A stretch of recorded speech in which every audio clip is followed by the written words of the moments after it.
सबसे पहला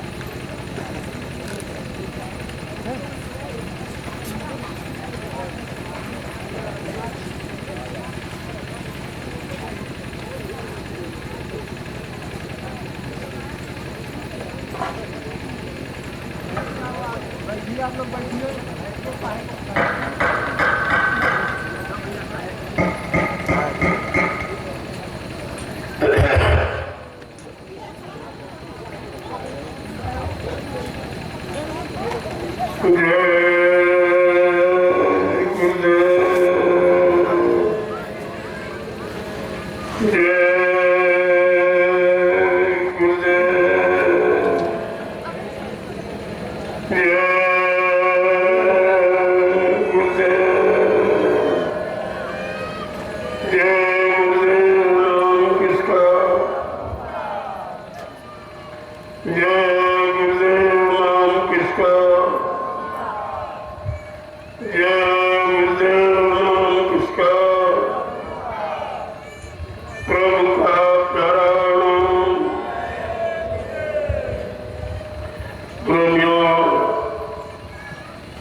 जिस काम के लिए आए हो वो काम पूरी करो। पहले सेवा, सत्संग और भजन। जब सेवा करते रहोगे सत्संग भी सुनते रहोगे। जब सत्संग सुनते रहोगे तब तुम्हारी समझ में सब आ जाएगा कि हमें क्या करना क्या नहीं करना, क्या खाना क्या नहीं खाना, किसको देखना किसको नहीं देखना, किसको छूना किसको नहीं छूना, किसकी कमाई का खाना किसकी कमाई का नहीं खाना। अगर ये जानकारी आपको हो जाए तो सत्संग वचन बहुत साफ सुनाई देंगे। अंदर में गंदगी रहेगी, चाहे आंखों की हो चाहे कानों की, चाहे मन बुद्धि चित्त की हो चाहे शरीर इंद्रियों की, वो गंदगी में वचन सुनाई नहीं देते। इसीलिए कलयुग में जब संत पधारे तो उन्होंने जीवों के लिए सेवा प्रधान अंग रखा। जीवन का प्रधान अंग है सेवा। जैसे शरीर में कोई अंग कट जाए तो आपको परेशानी होती, उस अंग का प्रभाव मालूम देता, उसका अभाव मालूम देता। इसी तरीके से अगर वचन सुनाई नहीं देंगे तो तुम्हें यहाँ कोई बचा नहीं सकता। जो तुम्हें बचाने और बचने का साधन बना रखा है कि जमीन है, दुकान है, मकान है, रुपए पैसे धन दौलत है और पत्नी बाल बच्चे नाते रिश्ते हैं, तो ये बचाने वाले नहीं, ये हैं फंसाने वाले। तुम फंसाने वाले को बचाना वाला समझते हो, यही तुम्हारी अज्ञानता है, यही तुम्हारी भूल और भ्रम है, जिसके कारण तुम सब महापुरुषों के अनमोल वचन जो तुमको सब तरफ से बचाने का काम करते आपको सुनाई ही नहीं देते, आपकी समझ में नहीं आता, आप उनको करनी में अभ्यास में लागू ही नहीं कर पाते। इसीलिए सेवा करो और सत्संग। मैंने दोनों आधार आपके सामने रखे, सेवा भी करते रहो सत्संग सुनते रहो, क्योंकि वो आप सेवा कर रहे हो वो तुम्हारे निजी स्वार्थ की नहीं है, वो संगत की और इस संगत में आने वाले लोगों के लाभ की। इसी को कहते हैं परमार्थी लाभ। आप परमार्थी लाभ की प्राप्त कर लीजिए और सत्संग वचन भी सुनिए।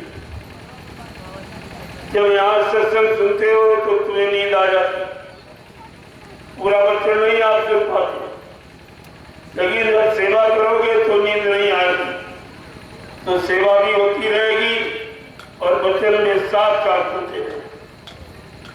कितना अच्छा सरल साधन सरल युक्ति आपके लिए निकाल दी गई, क्योंकि जब आप सत्संग में आते हो तभी नींद आती, भजन में बैठते हो तभी आपको नींद आती, लेकिन जब सेवा करोगे तो नींद नहीं आती।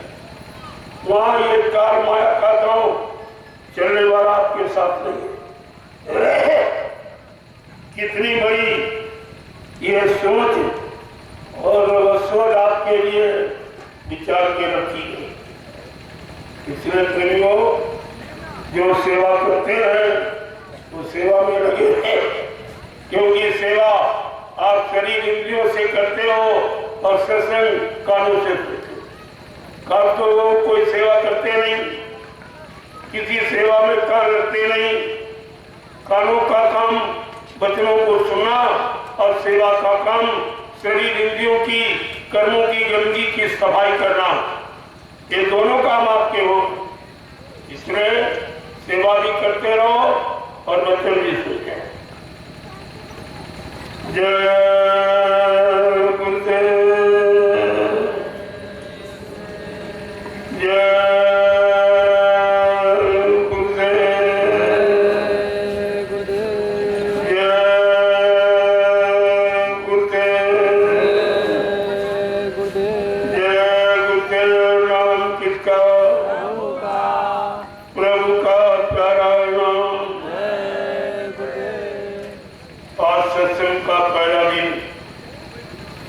अभी बहुत बड़ी संख्या में लोग आ रहे हैं। जब सब लोग आ जाएंगे सत्संग तभी प्रारंभ किया जाएगा। तब तक आपको सत्संग की सावधानियां, किस सावधानी से आप सचेत होकर बैठो, सचेत होकर कानों को लगाओ। एक एक वचन तुम्हारे कान से अंदर जाए और मन को पकड़ाओ, तो सत्संग का एक एक वचन तुम्हारा सुधार कर देगा, तुम्हारी स्थित परिस्थिति को बदल देगा, तुम्हारे गंदे विचारों को निकाल देगा, गंदे खान पान से तुम्हें अलग कर देगा।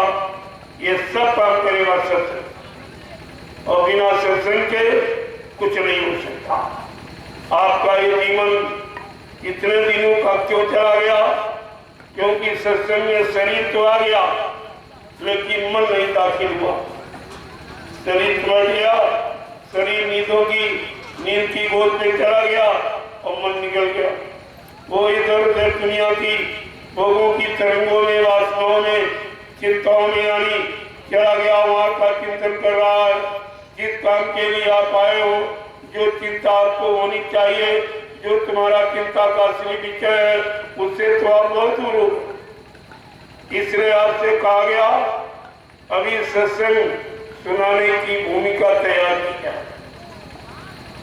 अभी सत्संग प्रसारित नहीं हुआ। सत्संग आप कैसे सुनेंगे, सत्संग में कैसे आया जाता है, सत्संग में क्या छोड़ा जाता, क्या पकड़ा जाता है, ये सब जानकारी जब आपको हो जाएगी तो यही वचन तुम्हारे जीवन का एक असली मार्ग बना देंगे, एक रास्ता बना देंगे, और वो सही सच्चे रास्ते पर चलकर ये जीवात्मा अपने सतलोक सचखंड अनामी धाम प्रभु धाम को पहुंच जाएगी। काम तो इसलिए आपको ये करना, लेकिन इस काम का सहयोग मन कैसे करेगा, तन कैसे करेगा, इंद्रियां कैसे करेगी, बुद्धि कैसे करेगी, चित्त कैसे चिंतन करेगा, इसी पर तो आपको विचार करना। जब धीरे धीरे धीरे धीरे सत्संगों में आते रहोगे, वचनों को सुनते रहोगे, तो यह सब समझ में आ जाए। अभी तुम्हारे अंदर और बाहर बाजार लगा हुआ, बाहर भी बाजार और अंदर भी बाजार, और इसी बाजार में सब प्रवृत्ति, सबको इस माया रूपी भोगों की बाजार में सब बेचारे फंस गए और सब उलझ गए। किसी के समझ में नहीं आया कि हमारा असली काम क्या, हमारा असली नाम क्या, जो हमारी जीवात्मा का सच्चा आधार, वो नाम क्या। यहाँ तो बहुत नाम प्रचलित, कोटि नाम संसार में तासे मुक्ति न होए, आदि नाम जो गुप्त जब बूझे बिरला को। तो आज काल से यानी जब से जीवात्मा आई, जीवात्माओं को जो नाम ले आया और नाम यहाँ पर काल माया ने छीन लिया। जब नाम छूट गया, आधार छूट गया, रास्ता छूट गया, तब वे भ्रमित हो गए। जब तक वही नाम देने वाले, वही नाम पकड़ाने वाले, वही नाम पर चलाने वाले और चलाकर घर पहुंचाने वाले, जब तक वो संत सद्गुरु नहीं मिलेंगे तब तक नाम का काम आपका नहीं होगा। किस नाम से जीवात्माओं का काम होता वो तो नाम आपको मालूम ही नहीं। और जिन नाम से हम फंसते हैं, गुमराह हो जाते हैं, भूल भरम संदेह शंका संदेहों में चले जाते हैं, वही नाम आपकी पकड़ में। लेकिन जिस नाम से शंकाओं का समाधान होगा, शंका भूल भरम संदेह समाप्त हो जाएगा, वो तो नाम अभी आपने पकड़ा नहीं।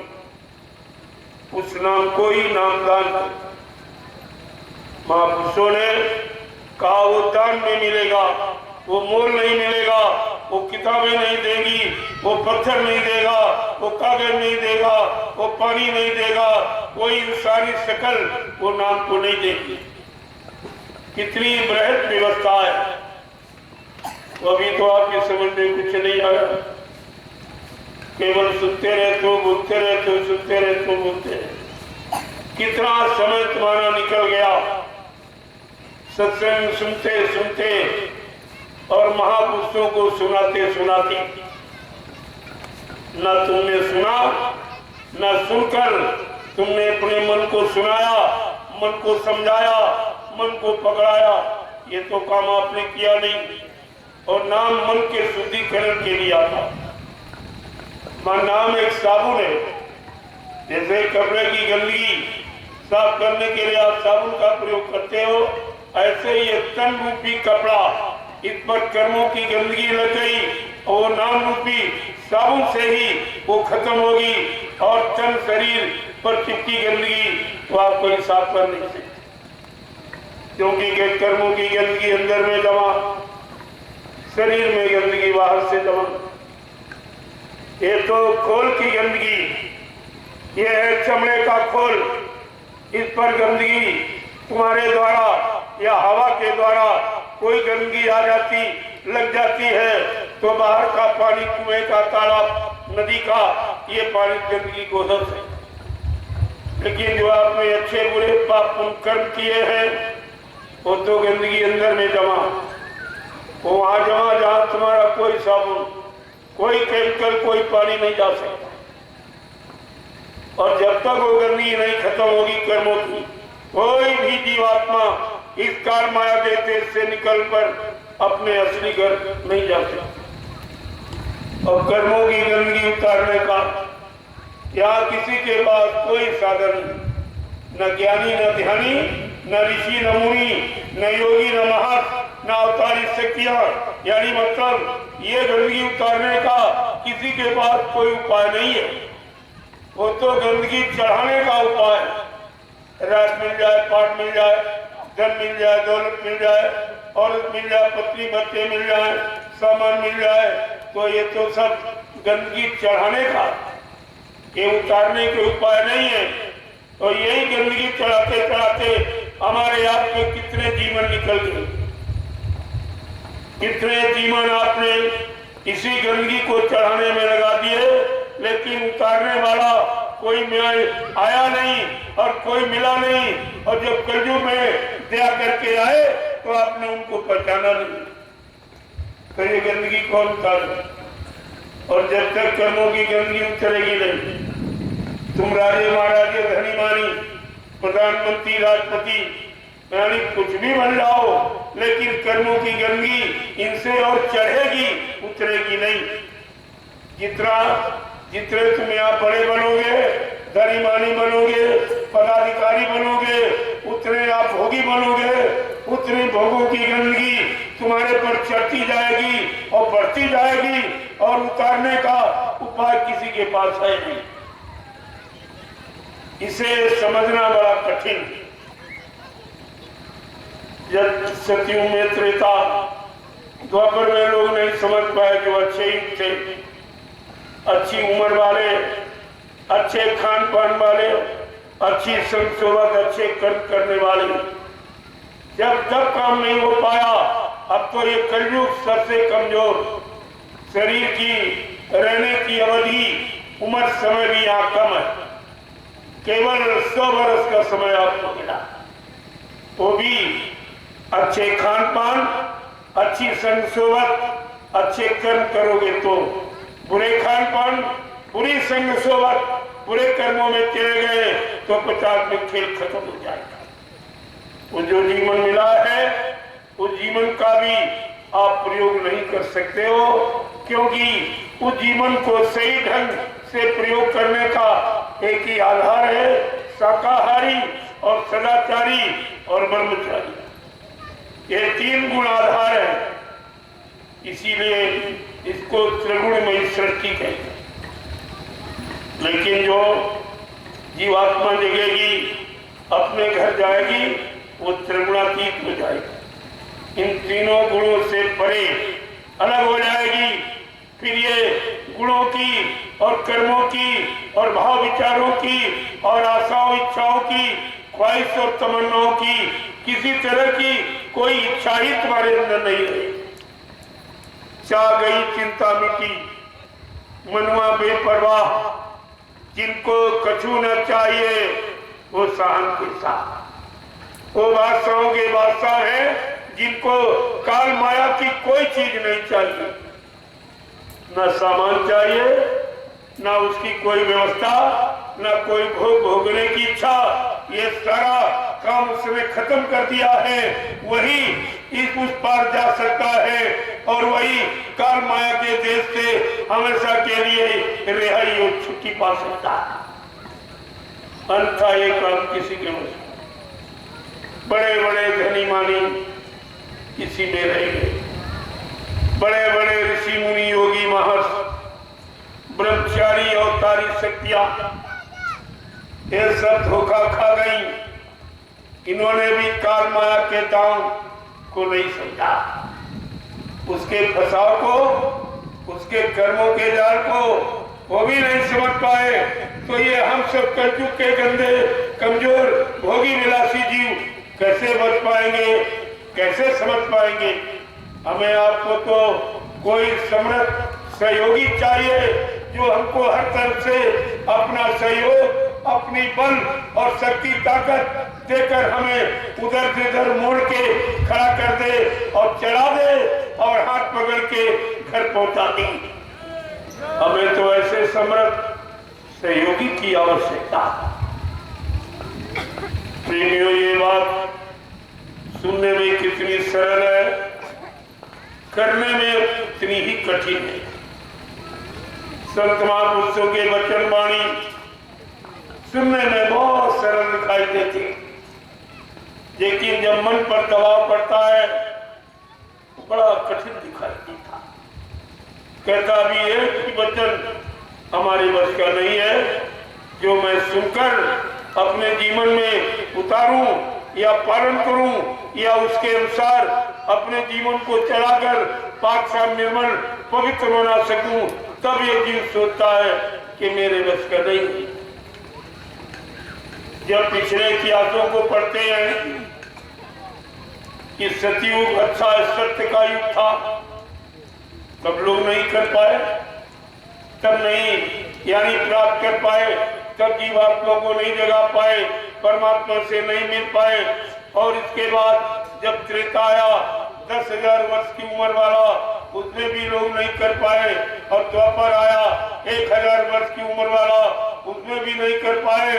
तो ये कलयुग तो 100 वर्ष का ही है और इसमें आप कैसे करोगे? और उसमें भी अभी होश नहीं है, अभी तुम्हारे पर बेहोशी है, अभी तुम्हें भी नहीं समझ पाए हो कितना समय निकल गया, कितना बाकी रह गया।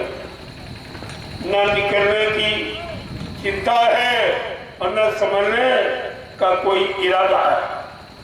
अभी ये भी कुछ नहीं हो पाया। किसी का 40, किसी का 50, किसी का 60-70 निकल गया। अब कलयुग में कितना समय ये शरीर में रहने का, परिवार में फंसने का और धन दौलत और धंधों में उलझने का आपका कितना समय रह गया है। कभी इस पर आप विचार ही नहीं कर पाते हो। तुम्हारा उधर ध्यान ही नहीं जाता है, तुम्हारी उधर समझ ही नहीं पैदा होती है। इसीलिए तो का कलयुग सम्मयान युग जो नरकर विश्वास, कलयुग के समान अच्छा युग जीवात्माओं के कल्याण का न कभी रहा और न कभी रहेगा। क्यों? इसमें संत पधारी है, स्वयं करने वाला, स्वयं जीवात्मा को जगाने वाला, परमात्मा से मिलाने वाला वो स्वयं आया है और उसने कहा कि भव सागर भरमो नहीं, ये प्रताप प्रमाण निश्चय करके मान ले तो तुरंत उतारू पार। अरे केवल मान ले, जान ले, पहचान ले, अपना बना ली तो का इसमें कोई शंका नहीं है कि भवसागर के पार ले जाके खड़ा कर दूंगा। ये तो किसी में सहूलियत नहीं हुई। ऐसा वादा करने वाला, ऐसा समर्थ सहयोगी कभी आया नहीं और वैसा वादा किसी ने किया नहीं। कितना अच्छा समय, लेकिन अच्छा जब है जो अच्छाई को जानते हैं, अच्छाई को समझते हैं, अच्छा क्या है, अच्छा किसे कहते हैं, अच्छा कहाँ है, कहाँ अगर अच्छाई मिलती है, ये सब जानकारी जब आपको हो जाएगी तब वो अच्छाई आपको प्राप्त हो। सुनने से नहीं, क्या अच्छा अच्छा कहने से अच्छे हो गए आप, अच्छा अच्छा पढ़ने से क्या अच्छे बन गए, अच्छा अच्छा खाने से क्या आप अच्छे हो गए, ये तो आप तो बुरे हो गए। जितना अच्छा खाया उतने बुरे कर्म किए आप। तो जरा सादा खा के देखो, जो मानो जीवन का असली भोजन जीने के, आपके जीवन को निरोगी यानी बनाने के लिए, पाक साफ निर्मल पवित्र बनाने के लिए जरा उसको खा के देख लीजिए तो तुम्हारा काम शायद बन जाए। लेकिन वो अच्छा समझ नहीं पाई, क्योंकि तुमने मानता अच्छे बुरे काम के लिए, बुरे काम को अच्छा समझा, बुरे खान पान को अच्छा समझा, बुरी संसोबत को अच्छा समझा, बुरे कर्मों को आपने अच्छा समझा। इसलिए तुम्हारी समझ ही जब बुरी हो गई तो तुम अच्छाई को कैसे पकड़ोगे और अच्छा यानी कैसे अपनाओगे और अच्छे कैसे बनोगे, ये सब आपको ध्यान में रखना। प्रेमियों, इसको कहते हैं सत्य, सत्य का सत्य, सत्य ही अच्छा और सत्य ही सच्चा और सत्य ही सुंदर और सत्य ही न मिटने वाला, न खत्म होने वाला, न नष्ट होने वाला। लेकिन वो सत्य का संग जब करोगे तब सत्य की परिभाषा समझ में आएगी कि सत्य क्या है। दो आंखों से देख रहे हो ये सत्य नहीं, दो कानों से सुन रहे हो ये भी सत्य नहीं, और मन बुद्धि चित्त और इंद्रियों से जो कर रहे हो ये भी सत्य नहीं। क्योंकि जो तुम्हारे जीवन का आधार है वही सत्य नहीं है। तुम्हारा ये जीवन जीना ही सत्य नहीं है, ये जीवन ही आपका सत्य नहीं है तो तुम सत्य समझोगे कैसे? तुम्हारे सत्य समझने का दायरा इतना संकुचित, इतना सीमित है कि आप उसे समझ ही नहीं सकते हो बिना सत्संग बचनों के। ये सत्य का संग किए सत्य की समझ किसी को नहीं आई। कहा जो कुछ तो नैनों से देखे, काल भोग सब करता और सब मर जाए, सत्य नहीं मरता। का वो सत्य है जो इन आंखों से दिखाई नहीं देता, इन कानों से सुनाई नहीं देता, इन कानों का विषय नहीं, इन आंखों का विषय नहीं, इन इंद्रियों का, शरीर का विषय नहीं, इन मन बुद्धि चित्त का विषय नहीं, वो सत्य है, आत्मा का विषय है। इसलिए सच्चित आनंद आत्मा को मिलता है, शरीर को नहीं मिलता। शरीर मन को क्षणिक सुख जो नाशवान है, जो तुमको खराब करने वाला, तुमको फंसाने वाला, अच्छाई और सच्चाई से दूर रखने वाला। अभी आपने सत्य का अनुभव ही काम किया, क्योंकि सत्य जीवन का सच्चा अनुभव है। और सत्य न उपजे बावड़ी सत्य न हट विकार, ये जमीन में पैदा नहीं होता और ये बाजारों में मिलता नहीं है, इसका कोई दुकान नहीं लगाई गई। सत्य संतों के पास खजाना है, जो सत्य का भंडार, जो सत्यदेव सचखंड सत्यलोक से आते, वो सच्चाई का भंडार लेके आते, वही तुमको हर सच्चाई का अनुभव कराएंगे कि सत्य क्या है। उनका दर्शन, उनका स्पर्श ये तुम्हें सत्य का अनुभव कराएगा, तुम्हें सत्य की तरफ ले जाएगा खींच करके, और सत्य से जब मिला देगा तब सच्चिदानंद आपको प्राप्त हो जाए। इसी की प्राप्ति के लिए बेचारे ऋषि मुनि जंगलों में चले गए। जहां आप बैठे हो ये ऋषि मुनियों की तपोभूमि, 88,000 ऋषि मुनि धोखा खा गए। सारा जीवन इसी जमीन पर तपस्या में बिता दिया, लेकिन सच्चिदानंद और सच्चिदानंद नहीं मिला, उनको भी नहीं मिला, वो भी बेचारे खाली रह गए। इसलिए गोस्वामी जी महाराज को उन 88,000 ऋषियों की तपोभूमि, उनकी तपस्या का, उनके अखंड संयम त्याग वैराग का लाभ इस धरती पर किसको मिलेगा? तो संत गोस्वामी जी महाराज को रामचरितमानस लिखकर उस सत्य का आपको अनुभव कराना पड़ा। उन्होंने लिखा है, तीर्थवर नैमिष विख्याता अति पुनीत साधक सुखदाता। ये नैमिषारण तीर्थों का महातीर्थ है और का अति पुनीत, जिसकी कोई इतना पवित्र है, इतना पावन है, जिसके कोई उपमा यानी कलम और स्याही और कागज पर लिखकर बयान नहीं की जा सकती। ऐसी इसकी उपमा। क्या कह रहे हैं? किसका लाभ मिलेगा?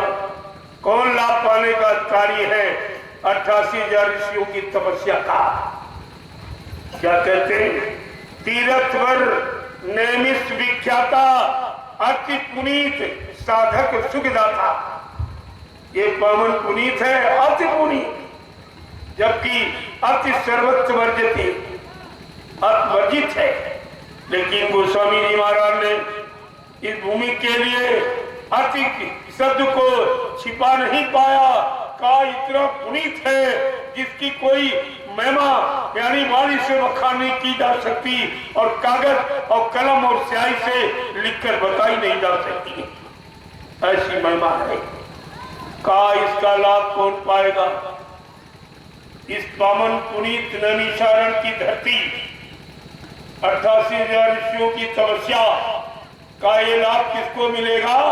साधक सुखदाता, साधकों को सुख देने वाली। जब किसी संत के साधक, कोई पंडा पुजारी के लिए नहीं लिखा उन्होंने, बड़े साफ शब्दों में लिखा है। रामचरितमानस के अंतर्गत उत्तरकांड में अगर आप पढ़ लेते तो इस धरती का लाभ आपको मिल जाता, लेकिन आपने उन संत वाणी को यानी सत्य नहीं मान पाया और लाभ से आप वंचित रह गए।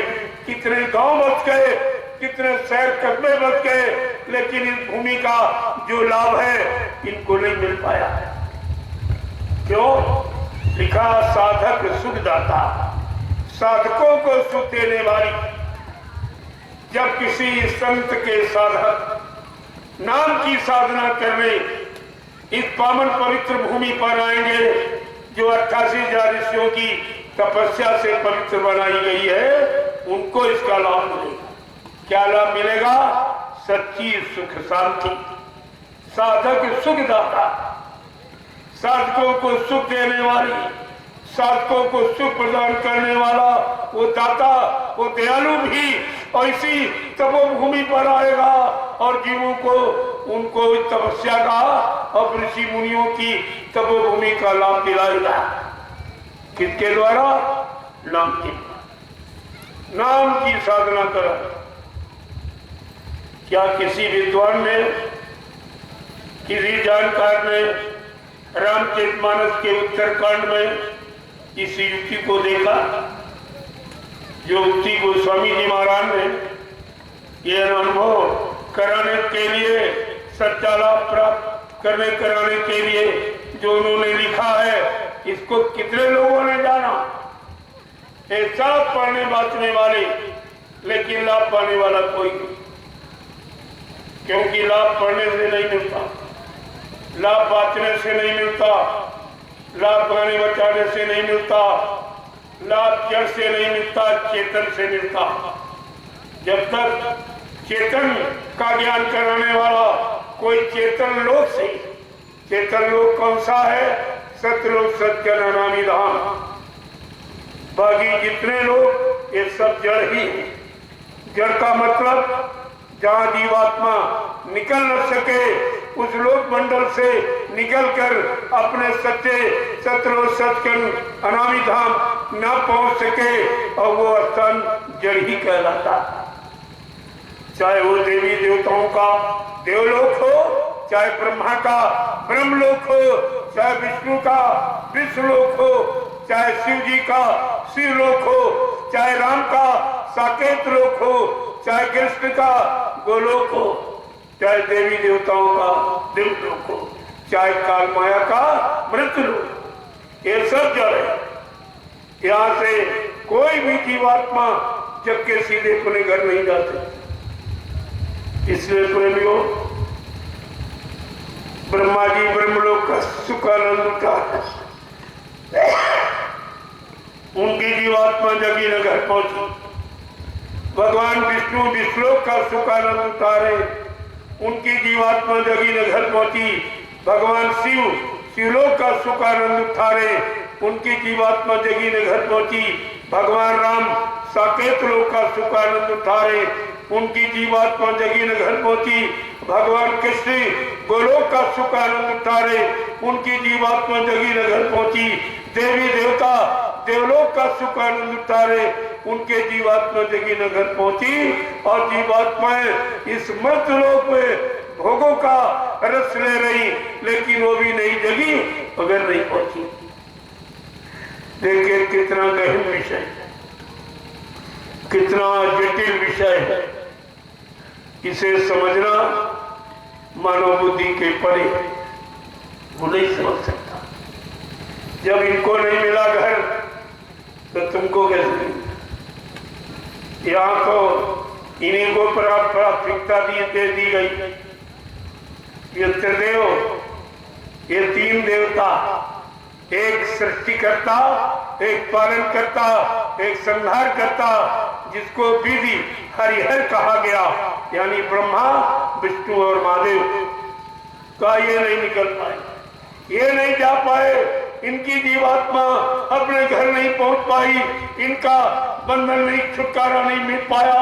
तो हम सब कलयुग के गंदे कमजोर भोगी विलासी जीव अपनी जीवात्मा को इस कर्मों के जाल से निकाल कर कैसे घर पहुंचा पाएंगे? हमें आपको समृद्ध सहयोग की आवश्यकता। कोई ऐसा सहयोगी जो इन सारे लोगों से ऊपर, जिसको आप कहते हो परलोक, यानी सारे लोगों के परे। परलोक का मतलब स्वर्ग वैकुंठ लोक नहीं होता, जो सारे लोगों के परे माने ऊपर, जो सबसे ऊपर सतलोक सचखंड अनामी धाम प्रभु धाम, जहां से सारी सुरते रुए जीवात्माएं ये सब लोगों से होकर के और सबसे नीचे इस मृत्यु मंडल पर उतारी गई। का इनके परे जहां से जीवात्मा आई उस लोक से जब तक कोई इन बीच के लोगों से होता हुआ, बीच के लोगों की जानकारी करता हुआ और इस काल माया के यानी मृत्यु लोक में जब तक नहीं आएगा तो मृत्यु लोक में कर्मों के जाल में फंसी सुते हुए जीवात्माएं ये कभी निकल नहीं पाएंगे। जब सतयुग त्रेता द्वापर अच्छे युग थे, अच्छी उम्र वाले, अच्छे खान पान, अच्छे कर्म वाले जब वो नहीं निकल पाए तो हम सब कलयुग के गंदे कमजोर भोगी विलासी कैसे निकलेंगे? बड़ा अहम विषय है निकलने का। ये तो संतों की महिमा है कि घिरी बदरिया पाप की बरस रहे अंगार और संत में आते जगत में तो जर मरता संसार। अगर संत महापुरुषों का आगमन इस भारत भूमि पर न हुआ होता तो हम सब जीवात्माओं को इस काल माया के जाल से निकलने का कभी मौका ही नहीं मिलता। जब वो रामकृष्ण नहीं निकल पाए, इनको आपने भगवान का, वो भी बेचारे फंसे, वो भी रात पर धन दौलत मान सम्मान अधिकार पद पत्नी बाल बच्चों में भी फंसे थे और तुम भी उन्हीं में फंसे हो। तो ये तुम्हारे जैसे थे, जो तुम्हारे जैसा है वो तुम्हें कैसे निकालेगा, कैसे निकाल के ले जाएगा? जो कभी निकला नहीं और घर पहुंचा नहीं वो तुम्हें कैसे पहुंचाएगा? और तुम्हारे ऐसे ही दरबारों पर तुमने आस लगा के बैठे रहे और जड़ता की ममता में ये मत्था टेकते रहे और समय बिताते रहे।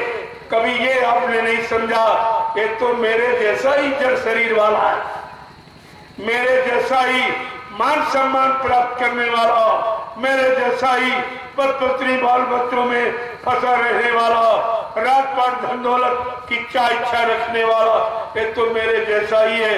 ये मेरा भगवान कैसे हो? भगवान यानी भाग का, वान माने निर्माता, बनाने वाला, तुम्हारे भाग का निर्माण कर दे वो तुम्हारा भगवान होता है। तो तुम्हारे भाग का निर्माण करते। भाग का निर्माण का मतलब तुमको इस मानो ये शरीर से अलग और तुमको 4,84 लाख सारे शरीरों से अलग, कभी इन शरीरों में तुम्हारी जीवात्मा को न आना होगा, न फंसना होगा, न जन्म मरण के चक्कर में रहना होगा। इन सब से निकाल कर जो सच्चे सतलो सचखंड अनामी धाम पहुंचा दे का ये है निकालने वाला, ये है पहुंचाने वाला, ये तुम्हारा सच्चा हमदर्द और हितैषी और सहयोगी है। लेकिन तुमने अपने सहयोगी को, अपने परम हितैषी को, अपने सुचिंतक को, अपने रहनुमा को न तुमने पहचाना और न पहचानने की अभी तुम्हारे अंदर कोई शक्ति है। वो तो जबरदस्ती अपना अनुभव कराती, दर्शन देके, स्पर्श देके, सब तरह से तरह तरह का अनुभव आपको कराते। कम से कम तुम ये समझ जाओ कि हमारा काम कहां से होगा। हमारा जड़ शरीर, इन जड़ शरीरों से कब मुक्ति पाएगा, कब जन्म मरण से छुटकारा पाएगा, कब काल माया के देश से आवागमन रहित कर पाएगा। प्रेमियों, काम तो इसलिए और इस काम को कोई करना नहीं करता, ये काम तुम्हारा कोई नहीं कर सकता। रात पर धन दौलत दे सकता, पद पत्नी बाल बच्चे पैदा करा सकता, मान सम्मान अधिकार दे सकता, लेकिन तुम्हारी जीवात्मा को मुक्ति प्रदान नहीं कर सकता। ये काम कोई नहीं करे। इसलिए प्रेमियों, ये मानव जीवन एक अवसर, एक चांस, एक मौका आपको मिला है। तो जब जीवात्मा मनुष्य मंदिर में आएगी, मनुष्य शरीर में आएगी और इस मृत्युलोक मंडल में मनुष्य शरीर के जानकार जब संत महात्मा फकीर मिलेंगे और उनसे जानकारी ले लेगा और जानकारी ले करके अपने घर जाने का अभ्यास करने लगेगा, तब ये मुक्त हो जाएगा। ऐसे मुक्ति नहीं हुई। सारी शंकाओं का समाधान हर युग की व्यवस्था को समझाने के लिए समर्थ दाता दयालु ने अपनी मुक्ति का दिवस निर्धारित किया। कि मुक्ति दिवस जो 23 मार्च 1977 से ये मुक्ति दिवस का प्रचार हुआ। जितने लोगों को ये नाम का रास्ता मिला है और वो नाम के रास्ते को जो पा गए और समय निकाल कर घर गृहस्थी परिवार से कुछ थोड़ा बहुत समय दे रहे हैं नाम की कमाई में, नहीं समय दे रहे हैं तो कम से कम मन बुद्धि चित्त को पाक साफ तो रखो, क्योंकि उन्होंने ये सिद्ध करके कहा है निर्मल मन जन सो मोह पावे। कितनी बड़ी बात कह दी कि निर्मल मन जन सो मोह पावे और मोह छल छिद्री कपट नहीं पावे।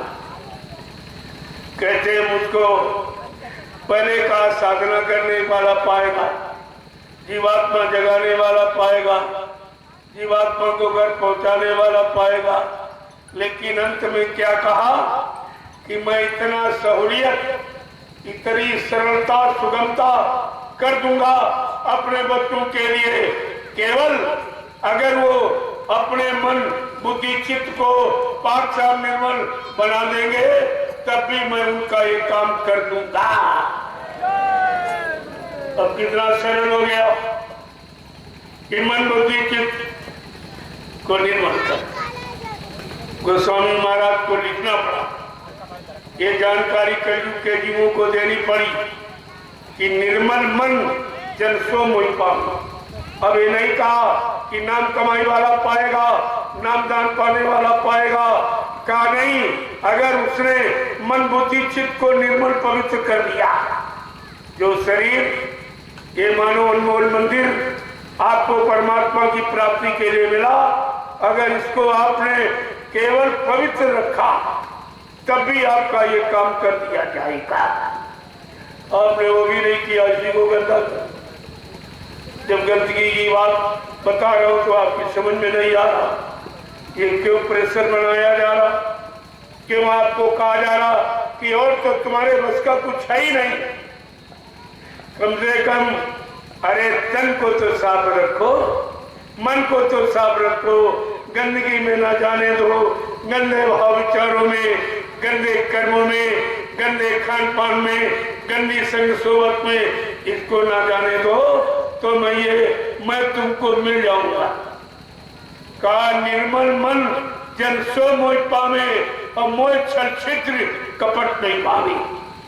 अगर आपने ये शुद्धता, ये पवित्रता और निर्मलता और चरित्रता अगर आपने सीख ली और धारण कर ली, कहा तभी मैं तुमको प्राप्त हो जाऊंगा, तुमको मिल जाऊंगा और तुम्हारी जीवात्मा को मालिक से मिला दूंगा। ये कितना सरल है। ये है संतों की दया, ये है संतों की महिमा। इतना सरल इस मृत्यु लोक में किसी ने नहीं किया।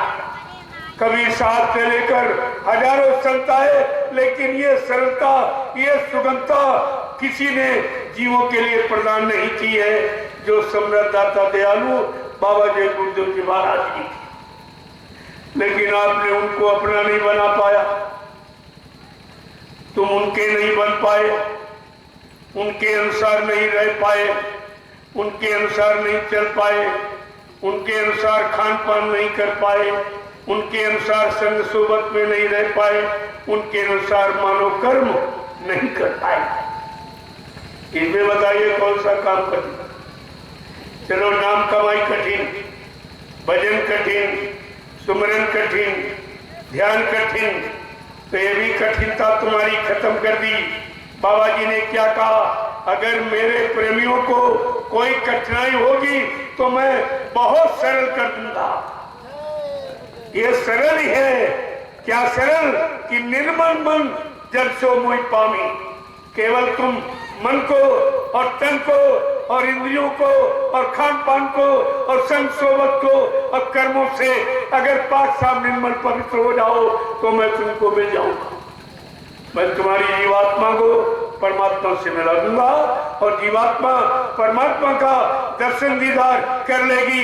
केवल इतना ही करो। इसमें कौन सुमरन ध्यान भजन की बात? इसमें तो कुछ और वो भी नहीं कर पा रहे। उन्होंने सारा सहूलियत का, सरलता का, सुगमता का जो रास्ता है उसको रामचरितमानस में खोल के कहा कि जाति पाति धन धर्म बड़ाई।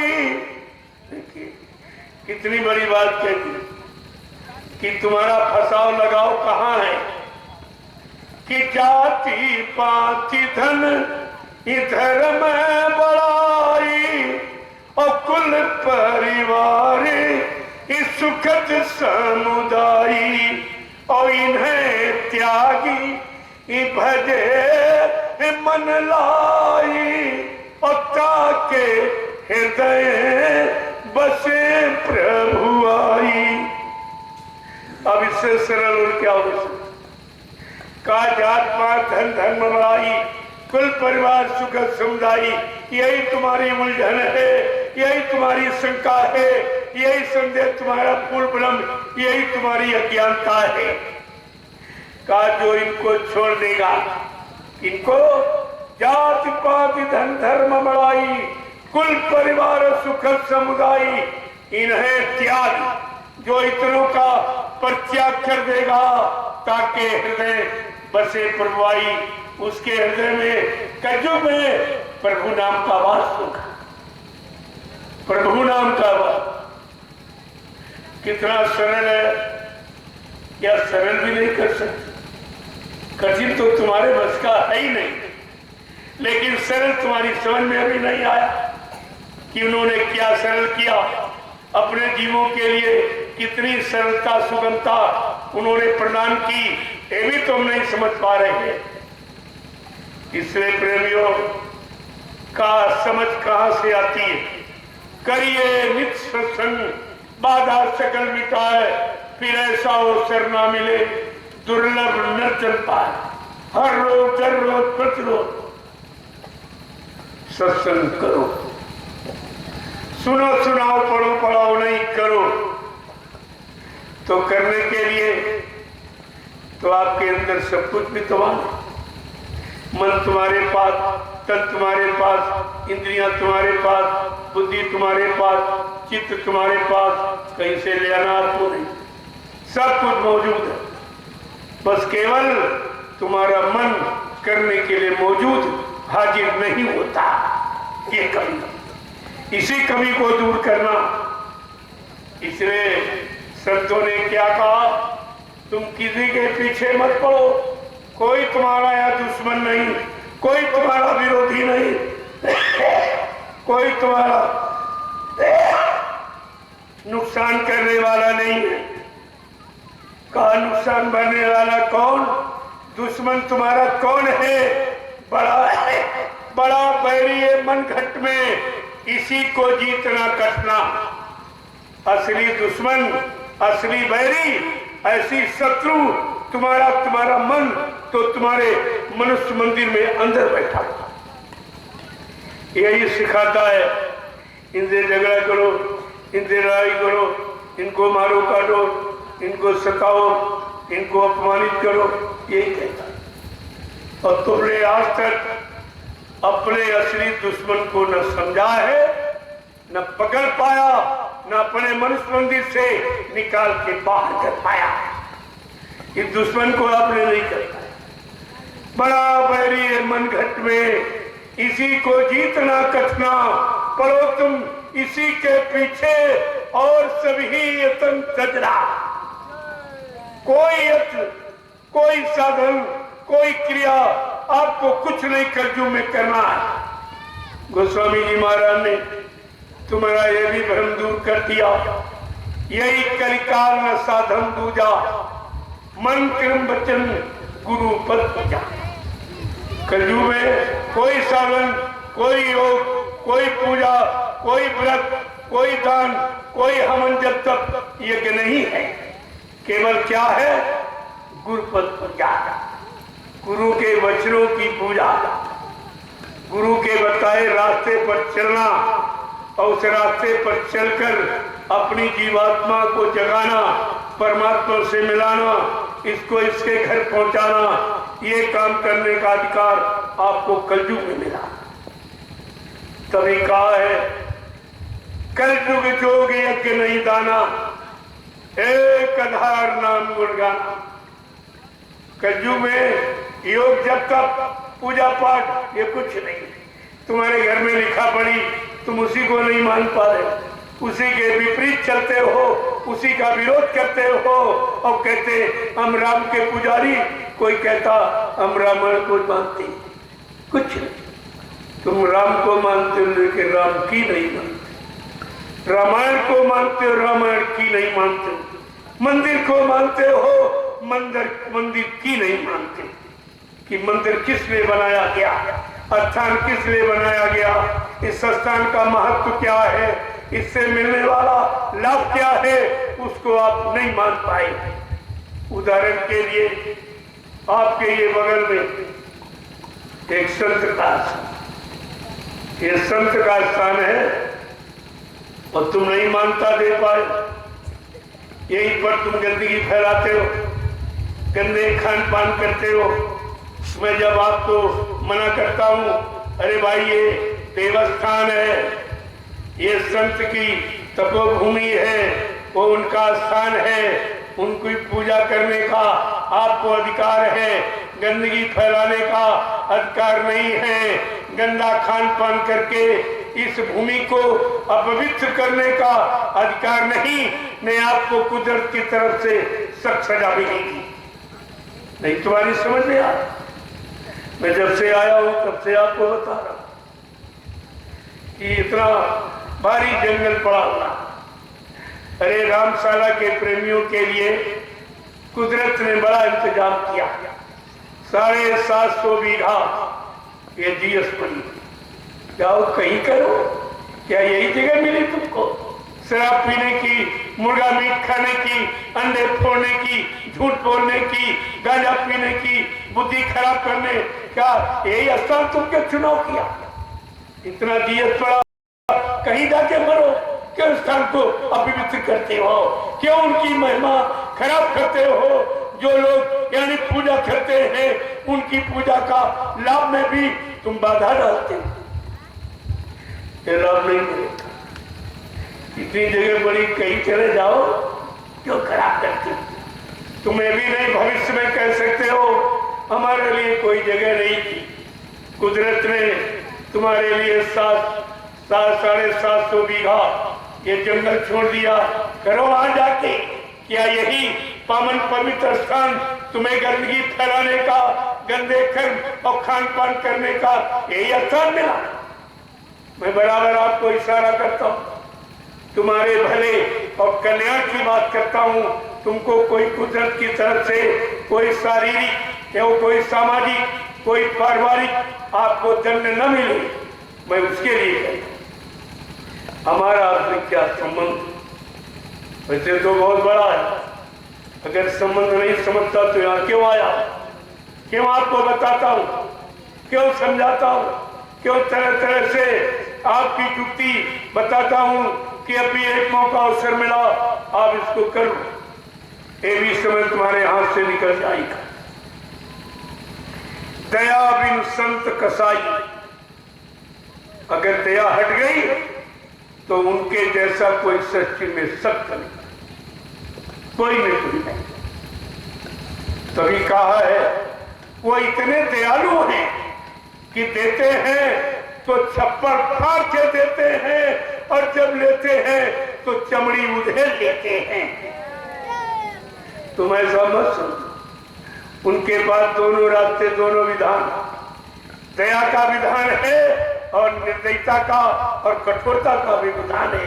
वो भी तुमको संभालने की, तुमको सुधारने के लिए तरह तरह से डराते हैं, धमकाते हैं, सब तरह से आपको सीधा करने के लिए, पाक साफ निर्मल पवित्र बनाने के लिए, तुमको मानव जीवन का असली लाभ प्रदान करने के लिए ये तुम्हारे साथ सब कुछ उपाय करती है। लेकिन आप नहीं समझ पाना, कभी न समझो तो तुम जानो, तुम्हारा काम जानो। लेकिन ये कोई कह नहीं सकता कि हमको समझाने का किसी ने कोई उपाय नहीं किया था, हमको किसी ने मौका नहीं दिया था। मैं आपको बराबर मौका दे रहा हूं और समझाने का प्रयास कर रहा हूं। नहीं मानोगे तो तुम्हारे लिए और कोई टेढ़ा मेढ़ा रास्ता भी बना था केवल समझाने की। अगर बाप बेटे को मारता है, धमकाता है, कहते घर के बाहर निकाल दूंगा, कोई हिस्सा नहीं, कोई जमीन नहीं दूंगा, लेकिन ऐसा नहीं। वो क्यों कह रहा है? तुमको सुधारने के लिए, तुमको नेक अच्छा इंसान बनाने के लिए। तो ये सब जो भी ताड़ना प्रताड़ना जो भी की जाती दी जाती, ये सुधार के लिए। हमारा आपसे कोई दुश्मनी का रिश्ता नहीं, सुझाव का है और सही सच्चे रास्ते पर चलाने का और मानव जीवन का असली लाभ दिलाने का। जय गुरुदेव, जय गुरुदेव, जय गुरुदेव, जय गुरुदेव, जय गुरुदेव, जय गुरुदेव। नाम किसका?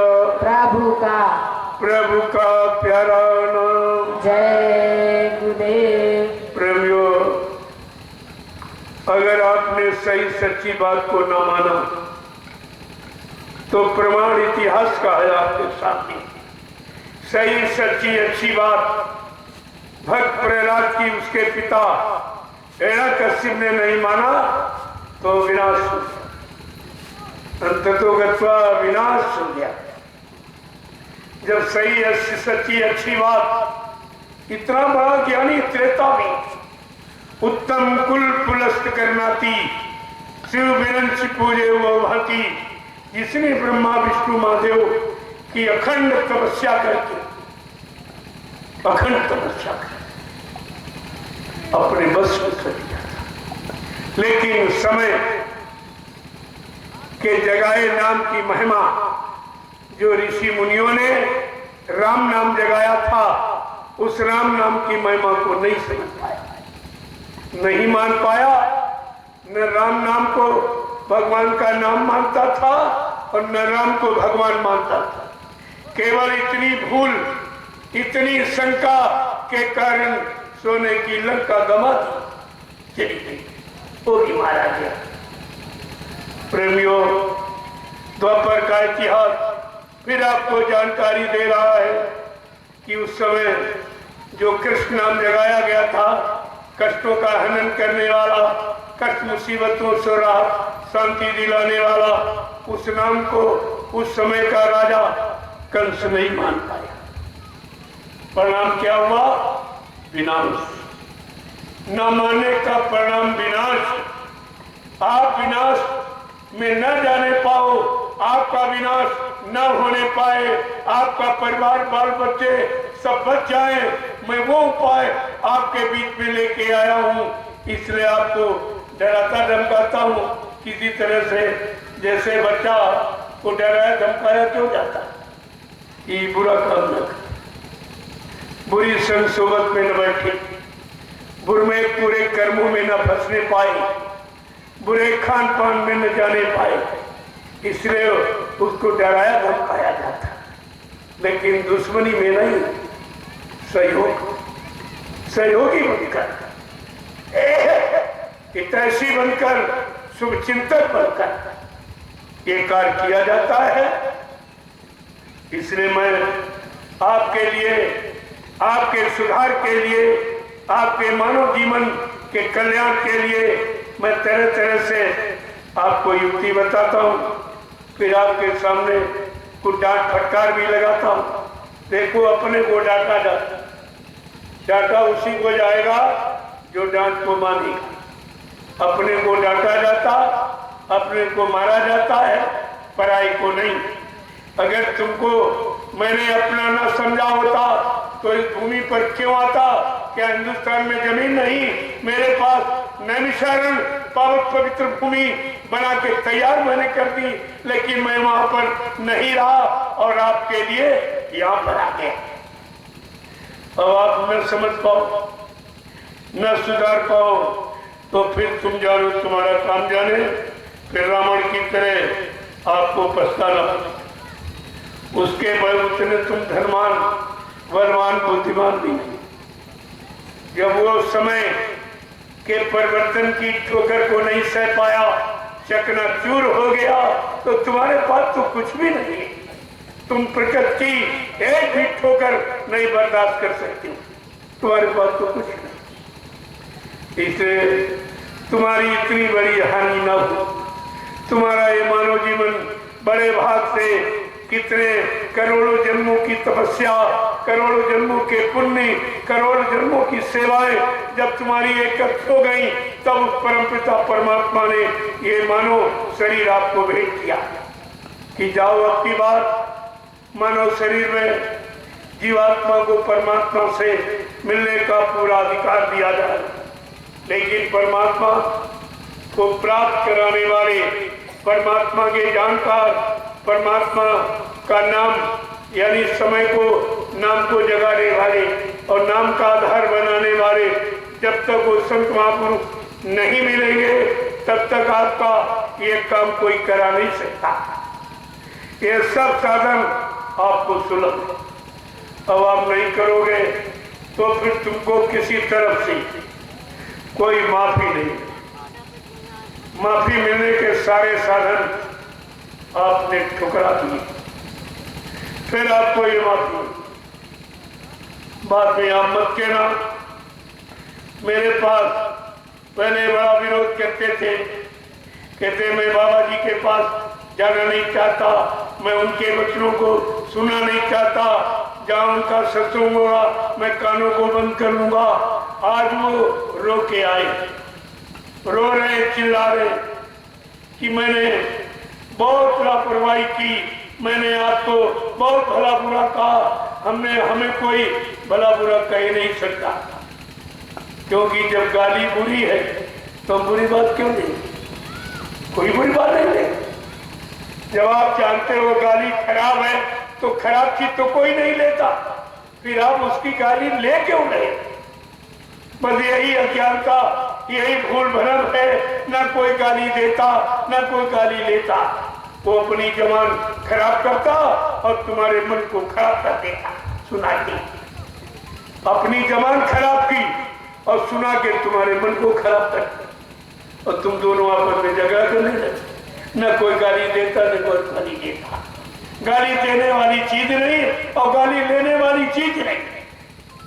ये अज्ञानता है, ये भूल भ्रम है। बात तो इसलिए झगड़ा तुम दोनों आपस में करते हो और गाली माँ बहन बेटी को दे। उन्होंने तुम्हारा क्या नुकसान, क्या गाली के लिए माँ बहन बेटी बनाई थे? ये सब उन्हीं को गाली दी।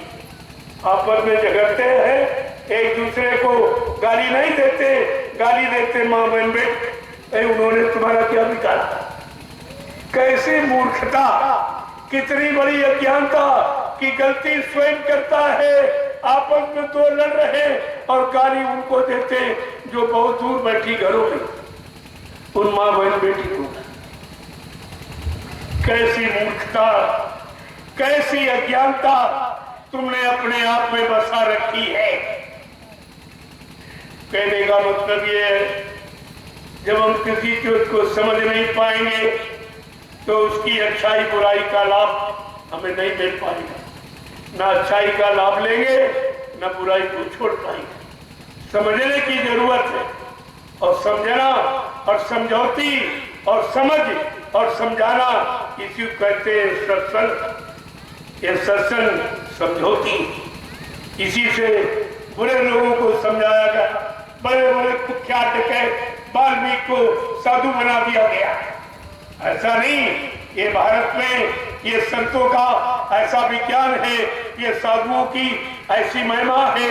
बड़े बड़े चोर डकैत और कतरियों को, व्यभिचारियों को, कुचारियों को साधु बना दिया। ये है प्रमाण भारत देश। तो ऐसा नहीं, लेकिन उन्होंने अपने आप को स्वीकार कर लिया कि मुझ में बुराई है, मुझ में गलती है, मुझ में खान पान गलत है, मुझ में बुरे कर्म है, मैं इनको छोड़ना चाहता हूँ, लेकिन आदत से मजबूर हूँ।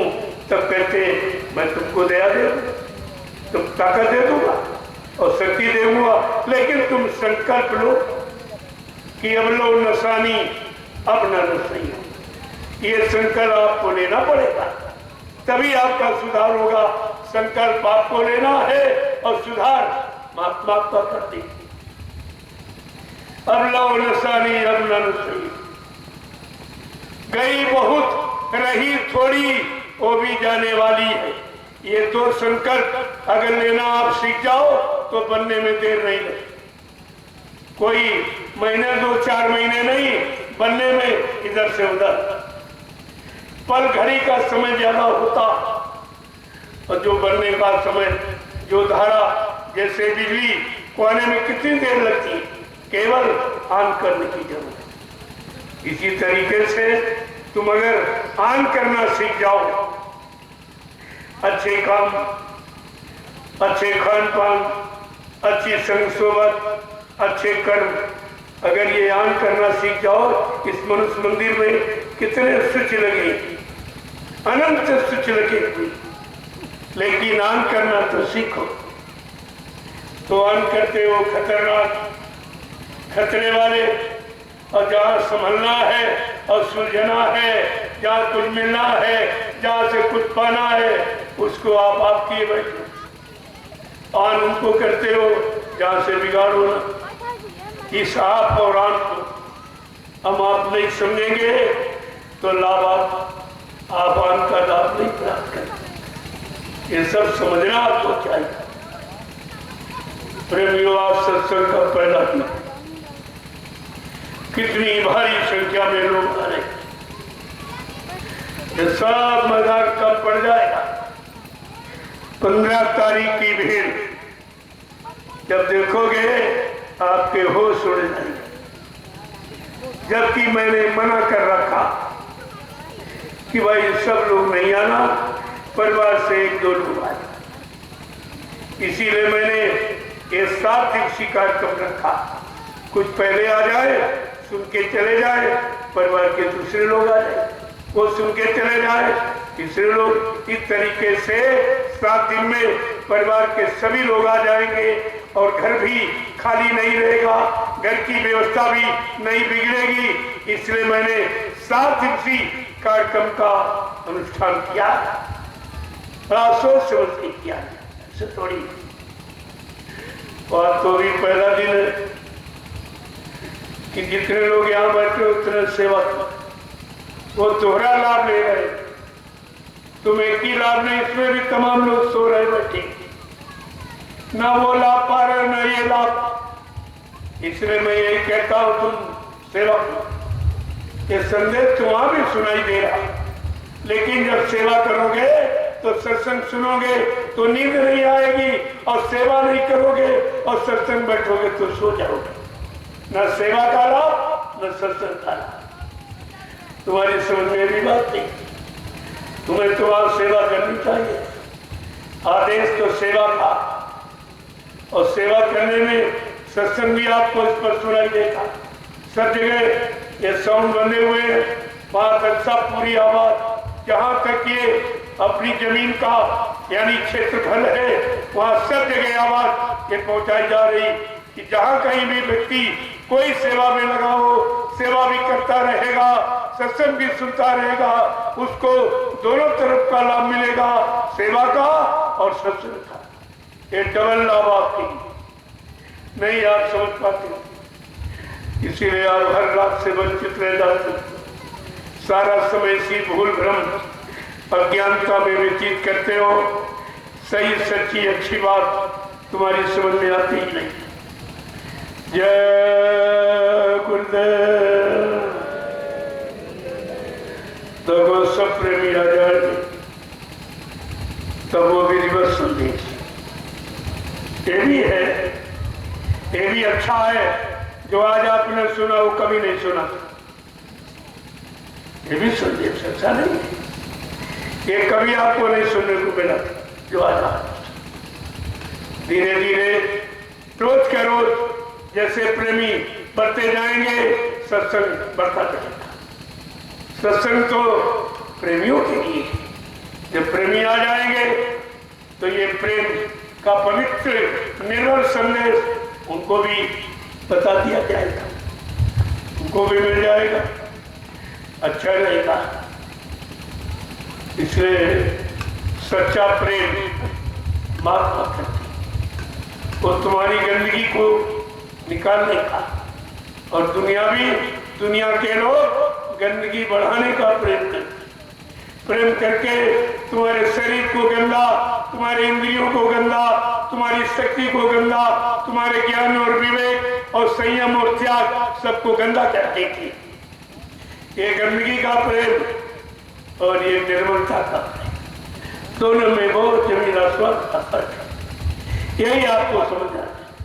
कभी कहा है सच्चा प्रेम कहाँ है? संतों के पास खजाना है, प्रेमी दीवाना होता है। जब प्रेम खजाना मिलता है, प्रेमी मस्ताना होता है। वो तो वहां पर है और तुम जहां सोच रहे हो वहां गंदगी, वहां भोग है। भोग ही प्रेम को गंदा कर देते हैं, भोग ही शरीर को गंदा रोगी बना देते हैं। ये काम है। तो आप अभी तक यही नहीं समझ पाए हो कि प्रेम में और आसक्ति में क्या अंतर है। प्रेम किसे कहते हैं, आसक्ति किसे कहते हैं, यही तो आपको समझना चाहिए।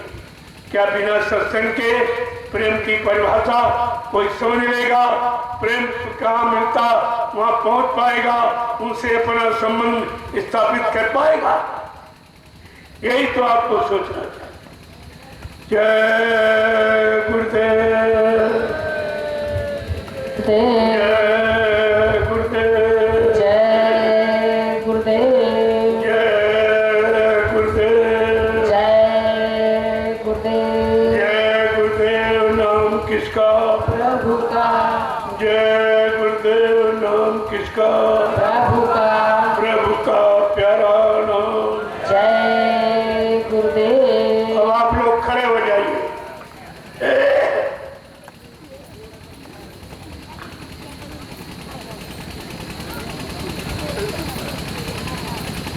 ये भी नींद को भगाने का दूसरा उपाय है, खड़ा हो जाए। खड़े हो जाने में नींद भाग जाए। और किसके लिए खड़ा होना है?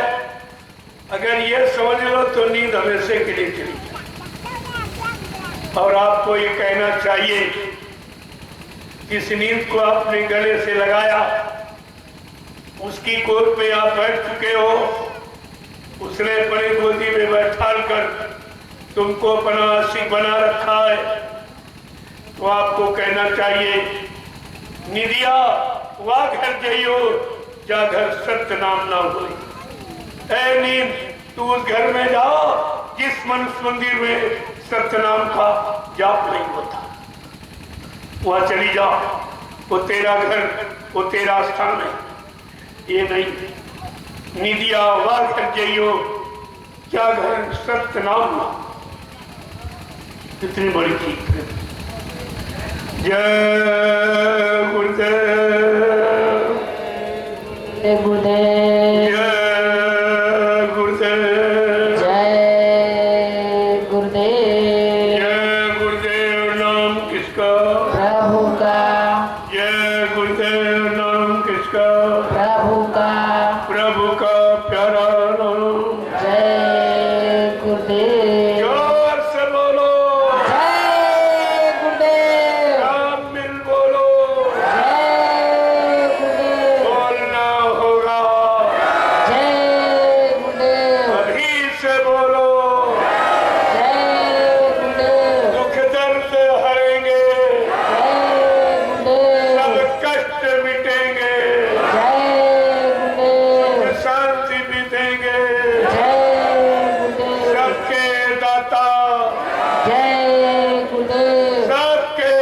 वाली जय गुरुदेव। प्रेम से बोलो।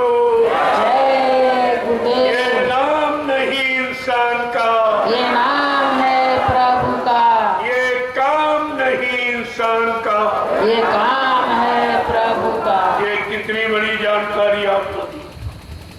अब ये काम इंसानों के बस का नहीं था, चाहे राजनीति हो चाहे धर्म नीति, किसी तरफ आप दृष्टि डाल के देखो, ये काम इंसानों के बस का नहीं था। 70 साल की आजादी जो बर्बादी के कगार पर लाके खड़ी कर दी गई, ये प्रमाण आपको मिल रहा है। इन जिम्मेदार लोगों के बस का ये काम नहीं था। 70 साल कलयुग में जीवन होता, काम करने का जीवन, ये 70 वर्ष आपका चला गया और कुछ नहीं, बल्कि और स्थिति परिस्थिति सब विपरीत होती चली जा रही। जीने का रास्ता एकदम जटिल और गंदा होता चला जा रहा है। तो अब तो ये किसी बस की बात, इसलिए आपको ये जानकारी दी जाए, ये काम नहीं इंसान का और ये नाम नहीं इंसान का।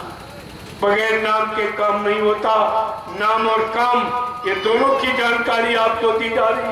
अब आपको अन्यत्र कोई जानकारी लेने की आवश्यकता ही नहीं कि वो उन नामों की जानकारी आपके बाद बहुत पहले से, और नाम लेते लेते तुम्हारा पूरा जीवन चला गया, नाम का कोई काम अभी तक तो हुआ नहीं, क्योंकि उन नामों से काम होने का समय निकल गया, वो समय गुजर गया। बीता हुआ गुजरा हुआ जमाना आता नहीं दोबारा। जो समय बीत जाता है, जो निकल जाता वापस नहीं आता, तो जो समय चला गया वापस कैसे आएगा? जो नाम आए लोगों ने बताए, उस समय जो लोग माने वो बच गए और जिन्होंने विरोध किया वो मारे गए। इतिहास आपके सामने, ये सब आप जान लो। तुमको तो अज्ञानता का कोई विषय ही नहीं तुम्हारे पास होना चाहिए, क्योंकि कलयुग के जीवों के पास 3 युगों का इतिहास मौजूद है। तुम्हें तो सबसे अच्छा होना चाहिए जिसके पास 3 युगों का अच्छा इतिहास, अच्छी उम्र वालों का, ऋषि मुनियों का, योगियों का, महर्षियों का, ब्रह्मचारियों का, अवतारी शक्तियों का ऐसा इतिहास तुम्हारे सामने पड़ा हो, तो कलयुग का जीव हमारी दृष्टि से तो सबसे अच्छा होना चाहिए। लेकिन ये सबसे खराब हो गया। इसका मतलब आपने किसी युग की कोई अच्छी शिक्षा स्वीकार नहीं की है, कोई अच्छी नीति आपने नहीं ली है, और अपने मानव जीवन को उसके अनुसार आपने नहीं चलाया। इसलिए आपत्ति और मुसीबत और संघर्ष और यात्राएं, बीमारी, महामारी, दैवी प्रकोप और दुर्घटनाएं और अकाल मौत की स्थितियां बनकर तैयार हैं। क्या अब तुम कुछ कर सकते हो? मेरे पास बहुत लोग आते हैं, हमने कहा तुम्हारे बस का भी खेल नहीं है। खेल खिलाड़ी ने हाँ खेले विविध प्रकार। जो खिलाड़ी आया तरह तरह के उसने खेल यहाँ खेले, तरह तरह की भूमिकाएं और व्यवस्थाएं आपको बना के दी, लेकिन आपने उस समय के लोगों ने उस समय की नीति और रीति को नहीं समझा, वो मारे गए। और तुम नहीं मानोगे, तुम ही मारे जाओ। तुम्हारे लिए क्या कोई दूसरा अस्त्र उठाना पड़ेगा? तुम्हारे लिए भी वही व्यवस्था तैयार है। मैं चाहता हूं कि कुदरत की मार तुम्हारे पर ना पड़ी। तुम अपने बाल बच्चे परिवारों को बचा लो। आगे का समय बहुत खराब है। उस खराब समय से बचाने वाला तुम्हारे पास कोई नहीं, तुम्हारी मदद करने वाला कोई नहीं, क्योंकि जहां तुम खड़े हो वहां वो भी खड़ा, तो वो तुम्हें कैसे बचाएगा? तो जिसके पास स्वयं अपने बचाने की व्यवस्था ही नहीं, वो आपको क्या बचाएगा? जय गुरुदेव।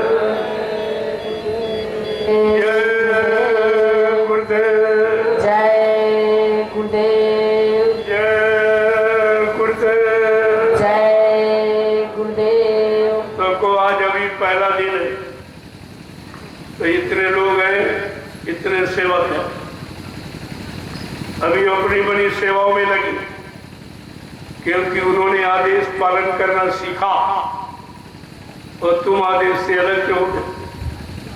ना यहाँ का लाभ ना वहाँ का। ये बैठने से लाभ नहीं मिलेगा, आदेश पालन से। तुम्हें सेवा में रहना चाहिए। मैं तो संदेश यही से सुना देता, मैंने तो नहीं आह्वान किया कि चलो चलो चलो जल्दी चलो, मैंने तो नहीं कहा। फिर आप यहाँ कैसे आके बैठ गए? जब मैं कहता चलो चलो जल्दी चलो, सत्संग का समय हो गया, दौड़ के आओ, तब आपको आदेश का पालन करते तो आपको लाभ मिलता। ये तो तुम्हारा आने का तरीका मनमानी ढंग का, इसमें आपको कोई लाभ नहीं। वहीं आप सेवा करते, मैं संदेश तुम्हारे कानों तक यहीं से पहुंचा देता, आपको सेवा का लाभ और इस सत्संग दोनों का लाभ आपको मिल जाता। आप कितने बड़े जानकार बन जाते। लेकिन कुछ तुम मनमानी करने से बाज नहीं आती। हमेशा मनमानी का भूत तुम्हारे सिर पे सवार, वो तुमको आदेश पालन, आज्ञा पालन, नियम पालन कभी करने ही नहीं देता। तुम हमेशा मनमुक्ता में रहते हो और गुरुमुक्ता से दूर चले जाते हो। तो आपको लाभ मनमुक्ता से मिलेगा, गुरुमुक्ता से मिलेगा। ये अभी तक निर्णय नहीं ले पाए।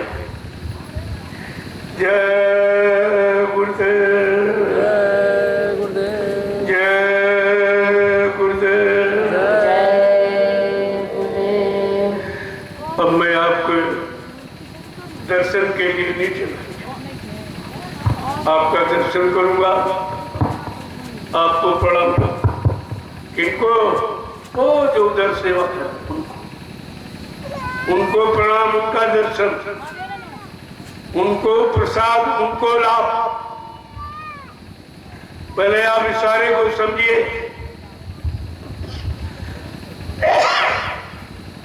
चिराग के नीचे हमेशा अंधेरा ही रहता, तो आपको लाभ कैसे मिल जाएगा?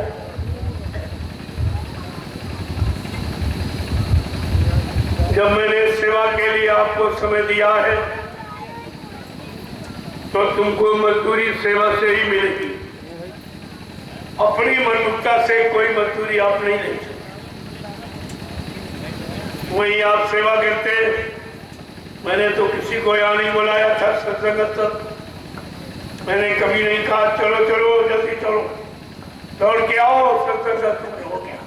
अगर ये कहता तो आपको आना था, अगर ये नहीं कहता वही आप सेवा करते, वही लाभ मिलता, ये लाभ वही पहुंचा दिया जाता, ये दया वही पहुंचा दी जाती। ये महाप्रसाद यानी बिना खिलाए ही तुम्हारे मन को संतुष्टि प्रदान कर दी जाती। ये खाते खाते तो बहुत समय निकल गया, क्या मिला? तुमने प्रसाद नहीं खाया, नाश्ता खाया। प्रसाद कहाँ लेते? प्रसाद तो मैंने कितनी बार कहा, सेवा के बाद जो मिलेगा वो प्रसाद है, और ऐसे खाओगे तो नाश्ता और रोटी हो जाएगी, और सेवा के बाद वही महाप्रसाद बन जाएगा। आपकी बीमारी चली जाएगी, परेशानी चली जाएगी, दुख दर्द मुसीबत ये सब चले जाएंगे जब कहने के अनुसार, बताने के अनुसार, चलाने के अनुसार जब आप करोगे तब उसका लाभ मिलेगा, ऐसे नहीं लाभ मिलेगा। जय गुरुदेव,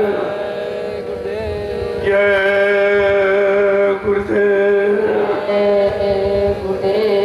जो प्रेमी सेवा करे, बराबर करे, मैं उनको प्रसाद कुटी में नहीं, वहां कुटी में आएंगे आप, वहां प्रसाद अपने आप से, और यहाँ तो ये लोग बांट देंगे, ये बांट देंगे, आप ले जाओ। वहां मैं अपने हाथ से, क्योंकि जो आदेश का पालन करते हैं जो हुक्म पर चलते हैं, हुक्म आदेश को अपना लक्ष्य बनाते हैं, निशाना बनाते हैं, वो प्रसाद पाने के अधिकारी बनते हैं। पहले बात आपको समझनी चाहिए। अब ये लाइन लगा लीजिए, ये लीजिए। जो सेवा कर रहे हैं प्रेमी, उनको मैं कुटी के अंदर अपने हाथ से जय गुरुदेव, जय